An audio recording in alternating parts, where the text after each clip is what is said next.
What's good, artists? It's Curtis King of CurtisKingBeats.com here with another Artist Marketing 911. Today we're going to be discussing why I say you should not be announcing your every move.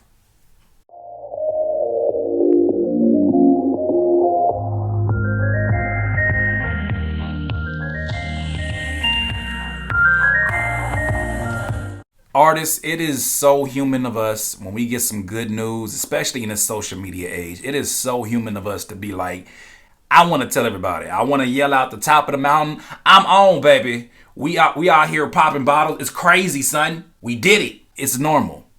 You're a human being. I've been there. I've announced stuff. The only problem with announcing your every move is that sometimes circumstances change. And sometimes we yell a little bit too prematurely. Album dates can change. When the album's not mixed and mastered and you're waiting on the engineer and you think you're going to be able to deliver by a certain time, circumstances change.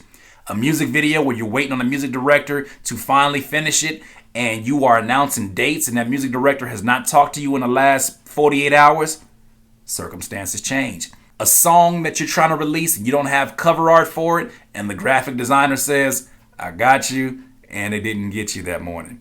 These circumstances happen to everybody. These circumstances are subject to change because you're dealing with human beings. That being said, there's a certain unspoken power to moving in silence. There's an unspoken power to archiving your good news.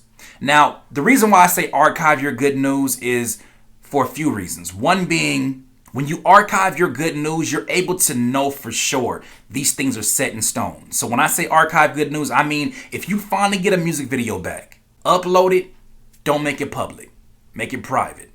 When you finally get your album cover, you finally get your album mixed and mastered, hold on to it just for a second and make sure everything is set in stone. Everything is right. Listen to it, review it. Now, for some people, this is common sense, but for some of us, especially since MySpace came around, I was putting up rough drafts of songs. So I know to somebody, this is probably really beneficial to them. So that being said, I think you should archive it. And then once you have these things set in stone, guess what you're able to do? When you have 3 music videos ready, guess what you're able to do? Start delivering them things off in combinations. You'll be able to put out so much work at a time that people will be like, man, this dude works so hard. This dude is everywhere. And in reality, you're not everywhere. You were just patient enough to hold on to your content and then deliver it in a very controlled way. Now, I know many of you are probably asking, well, how can I keep it secretive and still promote an album?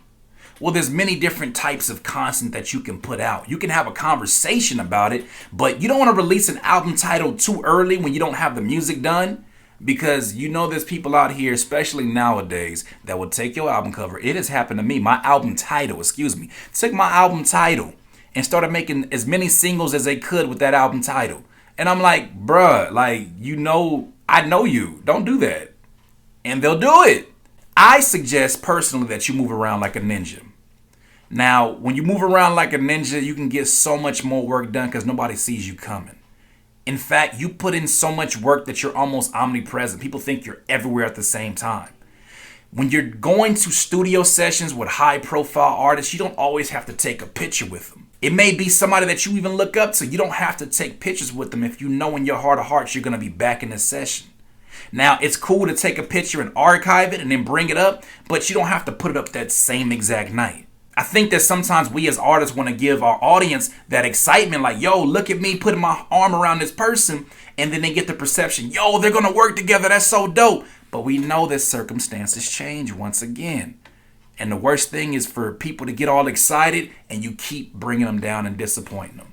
So I really believe that there's a power to moving around in silence.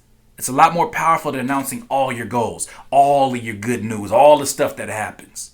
And then also, too, as a side note is that you get this animosity built around you because people start to believe that you're an attention seeker. They start to believe that you're just doing this for attention. It's not actually to show or share the news of what's happening with you.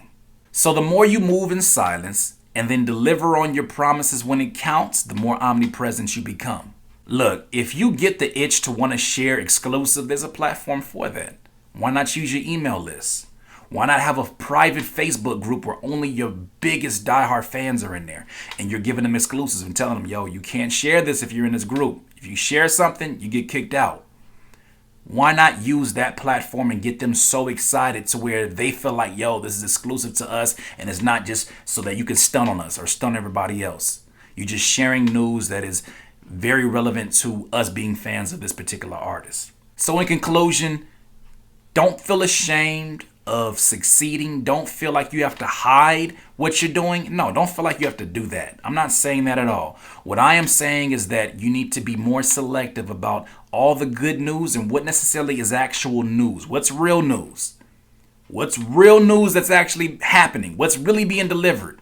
Once you establish that these things are set in stone and they're already done, and you got that high profile feature, you got that album date already set in stone, you got your music videos back, start announcing things and then deliver on those. Because when you don't deliver on those, you start straining that relationship.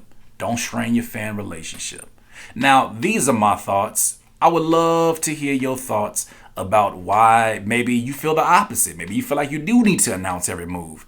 I would love to hear your comments. I value your feedback. Please leave a comment below, like this video, share it, subscribe. Once again, this has been another Artist Marketing 911, Curtis King of CurtisKingBeats.com.